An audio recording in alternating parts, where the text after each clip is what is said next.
Kalena dhamma sawanang etamang kalamutamang. Part 13.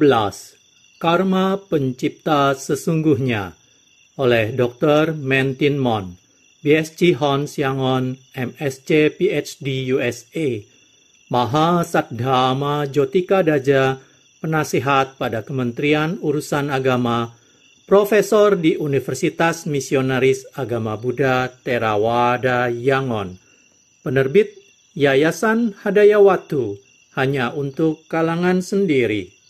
Cetakan kedua, Februari 2011, revisi. Bab 8, Berbagai Jenis Karma. D. 4 jenis karma dilihat dari waktunya membuahkan hasil. 3. Apara pariya wedania kama, karma yang efektif tak tentu. Gema yang dibuat seseorang akan kembali padanya.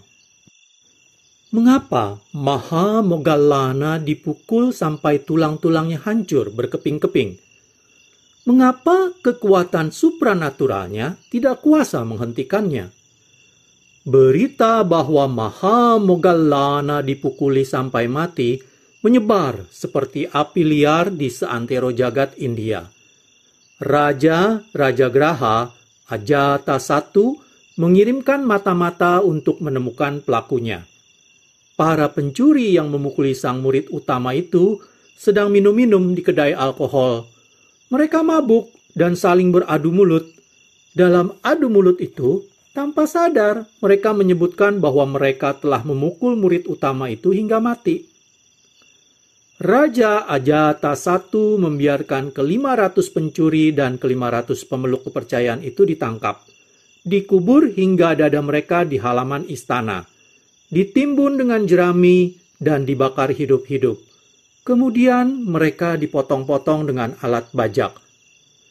Alangkah mengerikan cara bekerjanya karma yang kejam. Mirip dengan gema yang dibuat seseorang yang akan kembali padanya.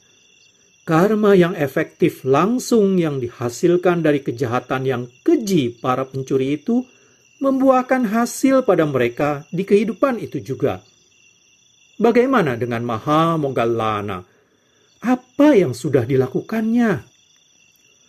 Para biku bertemu di ruang dharma dan membicarakan Maha Moggallana. Mereka menyatakan, Yang mulia Maha Moggallana harus meninggal dengan cara yang sangat tidak layak untuk beliau. Sang Buddha datang dan berkata, Anakku Moggallana meninggal dengan cara yang layak untuk karma yang sudah dilakukannya. Kemudian, Sang Buddha mengungkapkan masa lalu Maha Moggallana. Dahulu sekali, di zaman Varanasi kuno, seorang pria sedang menjaga orang tuanya yang buta. Anakku, kamu harus bekerja di hutan dan juga di rumah. Pasti sangat melelahkan untukmu. Ambillah seorang istri untuk membantumu. Demikian orang tuanya berujar, Oh, ibu dan ayah, aku tidak ingin menikah.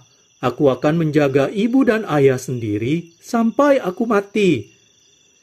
Sang orang tua membujuknya beberapa kali untuk menikah. Akhirnya, mereka memilihkan seorang wanita yang cocok untuk menjadi istri anaknya. Sesudah melayani kebutuhan mertuanya yang buta selama beberapa hari, wanita itu mulai enggan melayani mereka. Dia bahkan tidak ingin melihat mereka. Berkatalah dia kepada suaminya, Sayangku, aku tidak bisa tinggal bersama orang tuamu. Mari kita tinggal di rumah yang terpisah. Dia berusaha menyenangkan suaminya dengan berbagai cara, tapi suaminya tidak mau mendengarkannya. Akhirnya, dia menumpahkan bubur di seluruh lantai rumah. Ketika suaminya pulang dari hutan, dia bertanya, Siapa yang menumpahkan bubur ini? Siapa lagi? Orang tuamu yang buta yang menumpahkan bubur itu. Aku tidak bisa tinggal serumah dengan mereka. kata istrinya. Setelah si istri berbuat demikian beberapa kali, suaminya mulai termakan apa yang dikatakan istrinya. Dia melekat kepada istrinya oleh nafsu dan dibutakan oleh kebodohan kegelapan batin, awidya. Mulailah dia mencari-cari kesalahan orang tuanya yang budi baik padanya, bahkan lebih besar dari Gunung Meru. Suatu hari, dia membawa orang tuanya dengan kereta kerbau, mengatakan bahwa mereka akan berkunjung ke kerabat mereka yang tinggal di desa lain. Dia mengendarai kereta itu ke hutan. Di tengah hutan, dia merubah suaranya dan berteriak seolah-olah mereka sedang dikepung sekelompok perampok. Orang tuanya berkata, "Anakku, larilah, selamatkan dirimu. Jangan khawatirkan kami sudah tua. Tidak apa-apa kalaupun kami mati."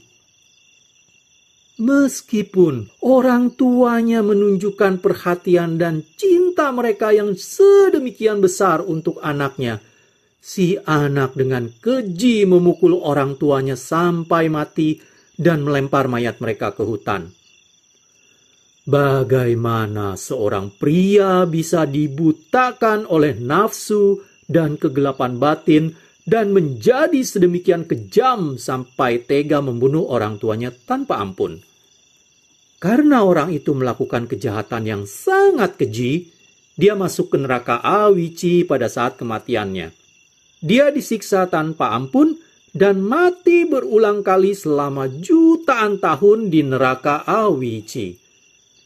Ketika lolos dari neraka, karma yang efektif kemudian membuahkan hasil dari satu kehidupan ke kehidupan berikutnya hingga 100 kehidupan. Dia selalu dipukul sampai mati dengan tulang-tulang yang hancur berkeping-keping. Orang itu adalah Mahamoggallana di masa akan datang. Jadi anakku Mahamoggallana mati dengan cara yang pantas untuk karma buruk yang sudah dilakukannya di waktu lampau. Di akhir ceramah Sang Buddha, banyak biku mencapai kesucian Sotapatti dan tingkat kesucian yang lebih tinggi. Cerita Dhammapada, volume 3, cerita Mahamoggallana. Karma yang efektif tak tentu mengikuti laksana bayangan kita. Pikiran atau kesadaran adalah pelopor semua kelompok batin. Pikiran adalah pemimpinnya. Pikiran adalah pembentuknya. Jika seseorang berbicara, bertindak, atau merencanakan dengan pikiran jahat, oleh karenanya, kesengsaraan akan mengikutinya. Bagaikan roda mengikuti kaki kerbau yang menarik keretanya. Pikiran atau kesadaran adalah pelopor semua kelompok batin. Pikiran adalah pemimpinnya. Pikiran adalah pembentuknya. Jika seseorang berbicara, bertindak, atau merencanakan dengan pikiran murni, oleh karenanya, kedamaian dan kebahagiaan akan mengikutinya, bagaikan bayangan yang tidak pernah meninggalkannya. Dhammapada 1 dan 2. 4. Ahosi Kama, karma yang mati. Karma yang efektif seketika, karma yang efektif kemudian, dan karma yang efektif tak tentu, yang tidak mempunyai kesempatan untuk membuahkan hasil selama batas waktu tertentunya, menjadi mati atau tidak efektif lagi. Sebuah pohon beringin menghasilkan ribuan buah dalam satu musim, dan jutaan benih akan ditinggalkannya.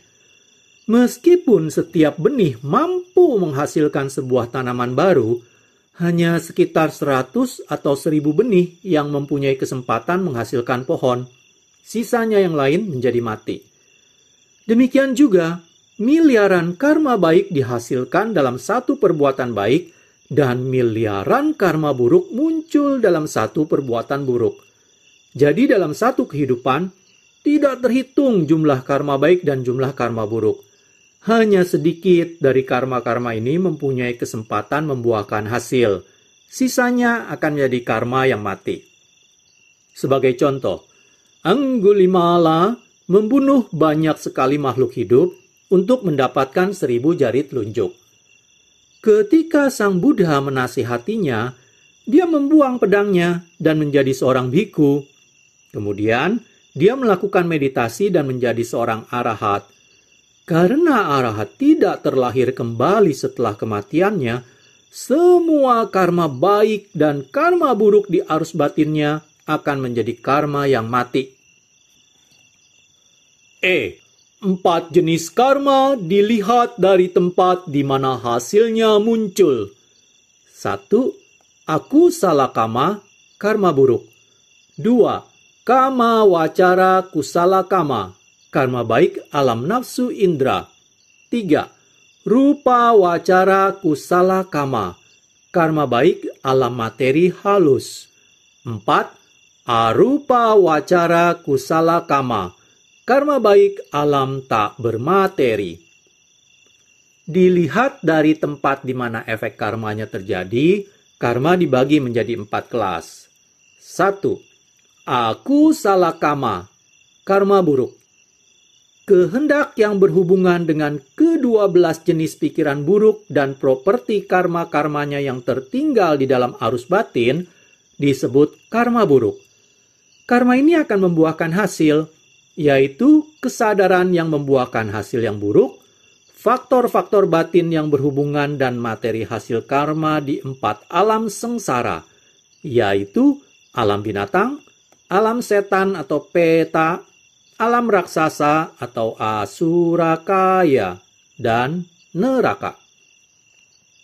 2. Kama wacara kusala kama, karma baik alam nafsu indra. Kehendak yang berhubungan dengan ke-8 karma baik di alam nafsu indra dan properti karmanya yang tertinggal di dalam arus batin disebut karma baik alam nafsu indra. Karma-karma ini terbentuk dari miliaran kali pikiran baik berdana, menjalankan perilaku bermoral, dan melakukan meditasi. Ketika waktunya berbuah, karma-karma ini akan menghasilkan 5 kelompok yang terdiri dari kesadaran hasil di alam nafsu indra, faktor-faktor batin yang berhubungan dan materi hasil karma di 7 alam-alam yang berbahagia, yaitu alam manusia dan 6 alam dewa. 3. Rupa wacara kusala kama, karma baik alam materi halus. Kehendak yang berhubungan dengan kelima kesadaran baik di alam materi halus dan properti-properti karmanya yang tertinggal di dalam arus batin disebut karma baik di alam materi halus. Ketika jhana pertama, jhana kedua, jhana ketiga, dan jhana keempat yang berhubungan dengan alam materi halus dikembangkan satu demi satu, bermiliar-miliar karma baik alam materi halus terbentuk. Ketika waktunya berbuah, karma-karma ini akan menghasilkan 5 kelompok yang terdiri dari kesadaran hasil di alam materi halus, faktor-faktor batin yang berhubungan dan materi hasil karma yang mengikutinya di ke-16 alam-alam materi halus. 4. Arupa wacara kusala kama, karma baik alam tak bermateri. Kehendak yang berhubungan dengan keempat kesadaran baik di alam tak bermateri dan properti karma-karmanya yang tertinggal di dalam arus batin disebut karma baik alam tak bermateri. Dengan melakukan meditasi kasina, seseorang bisa mengembangkan 4 kesadaran baik alam materi halus dan 4 kesadaran baik alam tak bermateri. Ketika orang itu tetap berada di dalam pencapaian jhana di alam tak bermateri, kesadaran jhana muncul bermiliar-miliar setiap detiknya, meninggalkan miliaran karma alam tak bermateri di dalam arus batinnya. Ketika waktunya berbuah, karma-karma ini akan menghasilkan 4 kelompok yang terdiri dari kesadaran hasil di alam tak bermateri dan faktor-faktor batin yang berhubungan di keempat alam-alam tak bermateri. Referensi untuk bab 8. 1. Dr. Mentinmon, Abhidhamma, tingkat lanjutan, volume 1, halaman 135-164. 2. Dr. Mentinmon, The Essence of Buddha Abhidhamma, halaman 196-209. 3. A Comprehensive Manual of Abhidhamma, Bhikkhu Bodhi, General Editor, Buddhist Publication Society, Sri Lanka, halaman 200-210. 4. Narada Mahathera, The Buddha and His Teachings, halaman 186-221. 5. Sayadaw U Silananda, Volition, An Introduction of the Law of Karma, Inward Path Publisher, Penang, Malaysia. 6. The Manual of Buddhism, volume 1, Departemen Urusan Agama dalam Bahasa Myanmar, halaman 650-686. Bab 9. Pikiran adalah pencipta sesungguhnya. A. Pikiran adalah unsur maha kuasa yang sesungguhnya. Benda-benda yang diciptakan manusia di dunia ini sangat menakjubkan dan banyak jumlahnya. Gedung-gedung besar, gedung-gedung pencakar langit, jalan dan jembatan, sepeda motor, kereta api super ekspres, kapal laut besar, komputer, sistem komunikasi satelit, dan lain sebagainya. Bahkan lebih menakjubkan dari impian dunia. Kita bisa melihat bahwa jika seseorang belajar pengetahuan akademis dunia seperti seni dan ilmu pengetahuan, kekuatan berpikir dan kreativitasnya akan meningkat. Begitu pula, jika seseorang belajar mengembangkan pencapaian 8 tingkat jhana dengan bermeditasi pada kasina, kekuatan batinnya menjadi agung, yang diikuti dengan kegiuran yang besar sekali. Jika dia mencapai semua 8 tingkat jhana pada seluruh 10 kasina, dia bisa berlatih dengan 14 cara seperti yang dijelaskan oleh Sang Buddha, yaitu mengembangkan jhana-jhana pada kasina dengan banyak cara. Dengan demikian, dia bisa mempunyai 7 macam kekuatan supranatural yang lebih menakjubkan dan lebih mengagumkan daripada pencapaian ilmu pengetahuan. Kekuatan supranatural duniawi yang mengagumkan. 1. Iddhivida Abhinyana. Kekuatan supranatural menciptakan bermacam-macam bentuk dan bermacam-macam kekuatan. 2. Dibba Cakku Abhinyana. Mata dewa yang bisa melihat seluruh dunia dan 31 alam kehidupan. 3. Dibba Sota Abhinyana. Telinga dewa yang bisa mendengar semua macam suara dari seluruh dunia, termasuk suara-suara yang sangat lirih dan sangat jauh. 4. Paracita Wijanana Abhinyana. Kekuatan supranatural membaca pikiran atau pemikiran orang lain. 5. Pubbe Niwasa Nusati Abhinyana. Kekuatan supranatural mengingat banyak kehidupan lampau seseorang. 6. Yatha Kammu Paga Abhinyana. Kekuatan supranatural mengetahui karma yang menyebabkan terlahirnya suatu makhluk hidup. 7. Anagatangsa Abhinyana. Kekuatan supranatural mengetahui kehidupan dan alam kehidupan yang akan datang. B.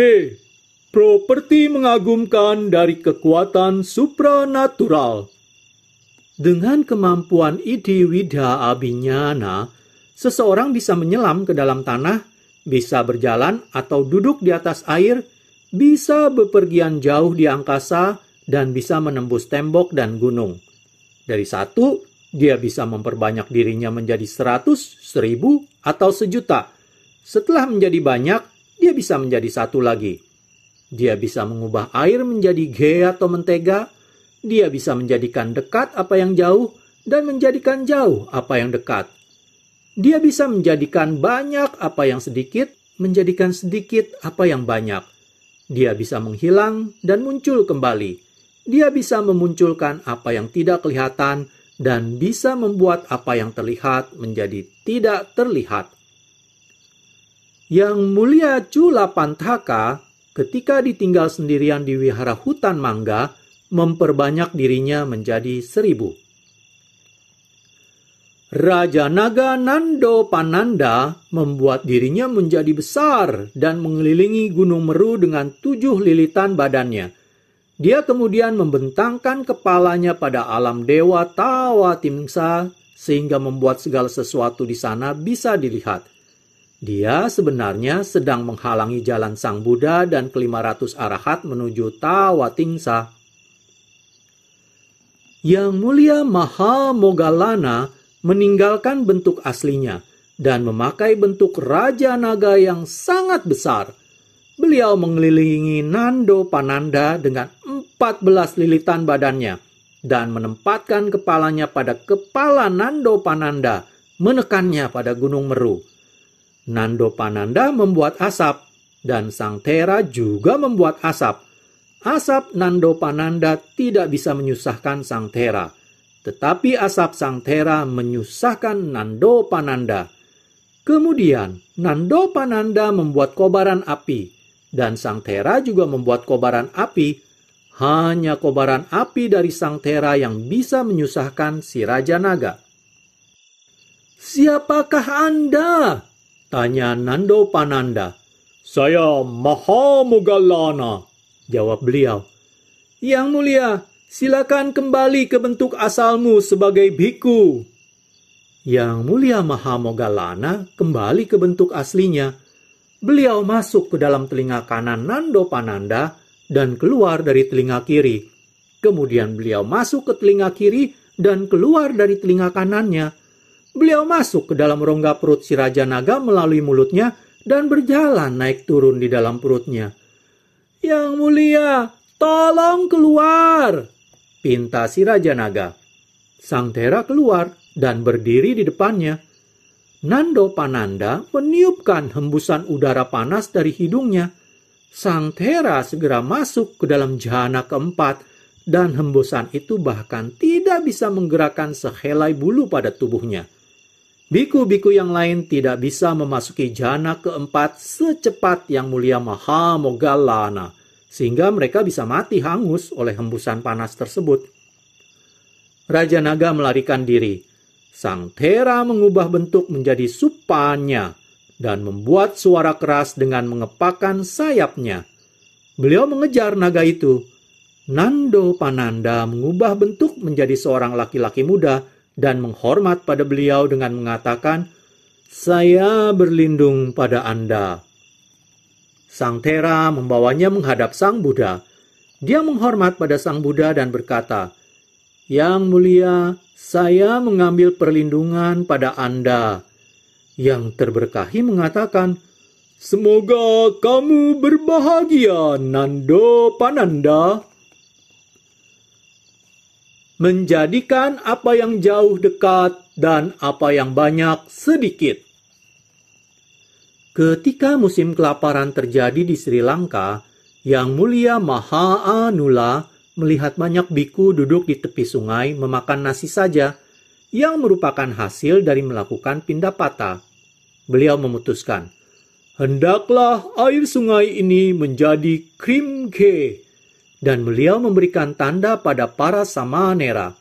Para samanera tersebut mengambil krim ghee dan menaruh pada mangkuk mereka dan memberikannya pada para bhikkhu. Mereka semua makan dengan krim ghee. Pada keesokan harinya, 700 bhikkhu datang pada Yang Mulia Chula Samudra Thera. Beliau bisa melihat dengan mata dewanya bahwa mereka hanya bisa mendapatkan makanan di Pataliputa di India sebelah utara. Beliau memberitahu para bhikkhu untuk membawa mangkuk dan jubah mereka yang lainnya dan berkata, "Mari teman-teman, mari kita mengembara untuk mendapatkan makanan." Kemudian beliau menyingkat tanah atau membuat jarak menjadi lebih pendek dan pergi ke Pataliputa. Para biku bertanya, "Kota apa ini, Yang Mulia?" "Ini Pataliputa, teman-teman." "Pataliputa jauh, bukan?" "Oh, teman-teman, beberapa tera yang terkemuka bisa menjadikan apa yang jauh menjadi dekat." "Di mana lautannya, Yang Mulia?"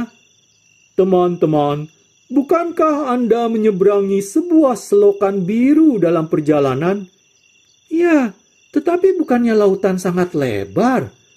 "Teman-teman, beberapa tera juga bisa membuat apa yang besar menjadi kecil. Membuat apa yang banyak menjadi sedikit dan apa yang sedikit menjadi banyak."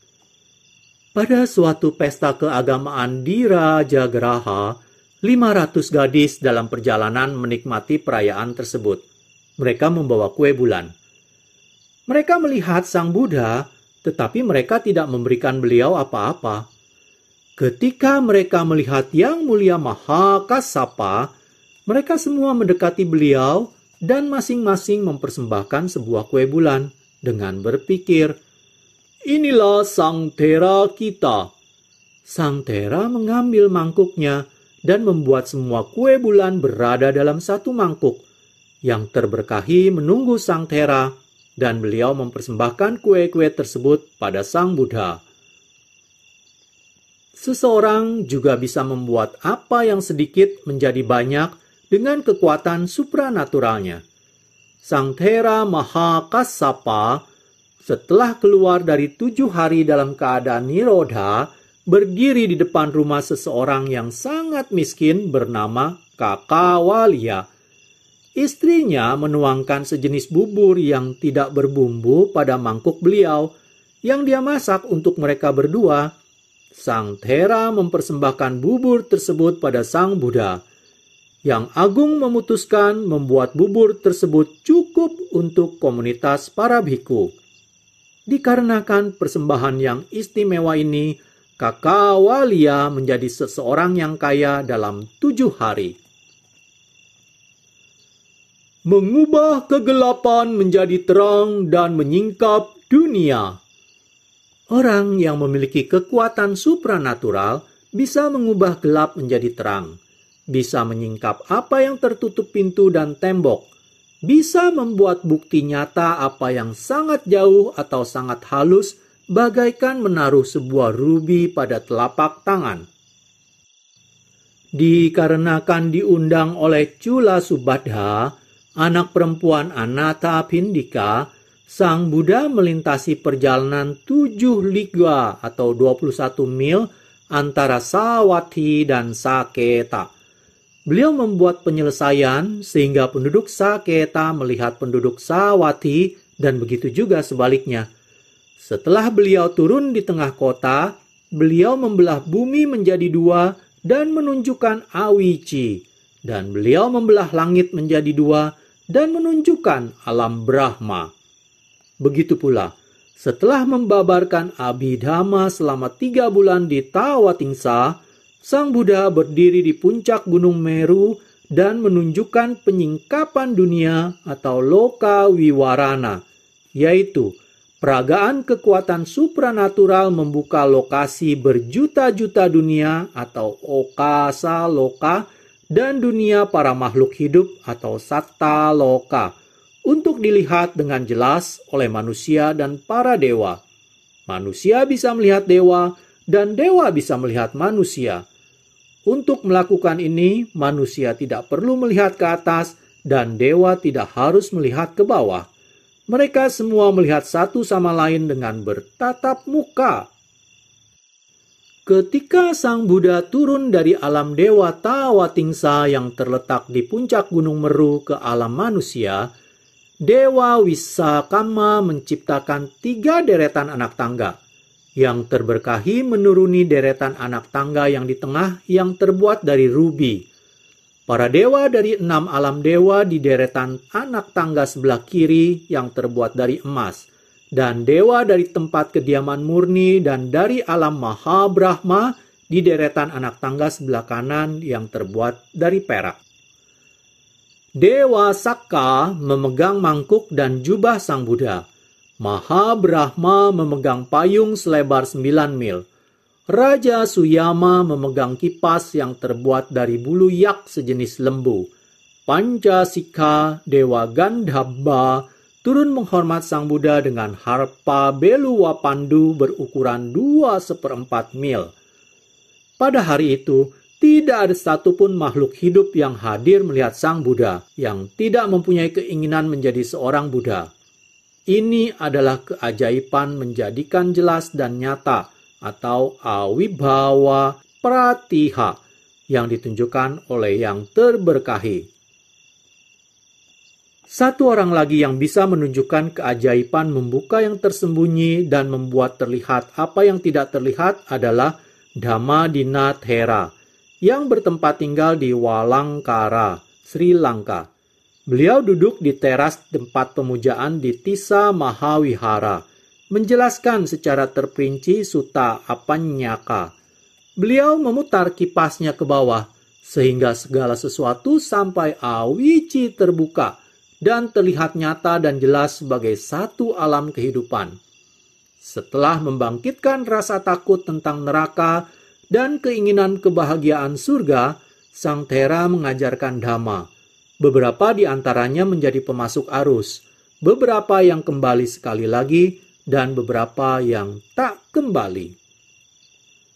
Lebih lanjut, kekuatan supranatural yang bisa mengubah terang menjadi gelap, atau bisa membuat apa yang terlihat menjadi tersembunyi, atau yang kelihatan menjadi tidak kelihatan, disebut Tirobhawa Pratiha. Ketika Sang Buddha tinggal di hutan Isipatana, beliau membuat Yasa yang duduk di sampingnya menjadi tidak terlihat oleh ayahnya. Begitu pula, setelah Sang Buddha melakukan perjalanan 360 mil untuk bertemu Raja Mahakappina dan membuatnya menjadi yang tak kembali dan 1000 menterinya menjadi pemasuk arus. Beliau membuat Ratu Anoja yang mengikuti sang raja dengan 1000 pelayan perempuan dan duduk di dekat sana, tidak melihat sang raja dan para pengiring pentingnya itu. Ratu Anoja bertanya pada Sang Buddha, "Apakah Anda melihat raja yang mulia?" Sang Buddha menjawab dengan bertanya padanya, "Mana yang lebih penting untukmu, mencari raja atau mencari dirimu?" "Mencari diri sendiri adalah lebih penting, Tuan." Kemudian Sang Buddha mengajarkannya Dhamma. Pada akhir pengajaran, dia dan pengiringnya 1000 pelayan perempuan memasuki pemasuk arus, sedang para menteri memasuki yang tak kembali dan sang raja mencapai kearahatan. A besar 1,322, D besar H kecil A besar, II, 124. Catatan, tidak ada info mengenai singkatan-singkatan tersebut, namun narator menyimpulkan berdasarkan kitab Visuddhimagga, AA besar 1 itu adalah Anguttara Nikaya Atthakatha bagian 1, dan D besar H kecil A besar adalah Dhammapada Atthakatha bagian 2. Hal penting yang mengagumkan tentang kekuatan supranatural begitu banyak sehingga mereka tidak bisa digambarkan secara lengkap di sini. Pembaca yang tertarik bisa membacanya di Visuddhimagga, Idhiwidha Niddesa, dan Abhiññana Niddesa.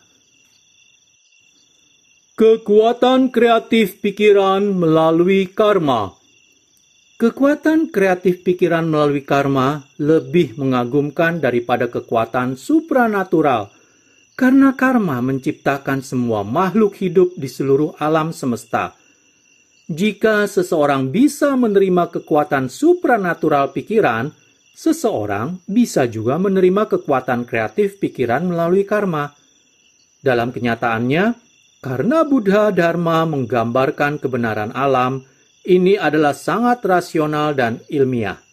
Jika seseorang mempraktekkan Dhamma untuk dirinya sendiri, dia bisa melihat kebenaran Dhamma dengan pengetahuan langsungnya. Demikian, saya akhiri video part 13 untuk membacakan bab 9, pikiran adalah pencipta sesungguhnya. Pada video part selanjutnya, saya akan melanjutkan membacakan part 9 ini dengan mulai membacakan subbab C, yaitu cara karma tak bermoral menghasilkan buah. Terima kasih. Kalena dhamma savanang etamang kalamuttamang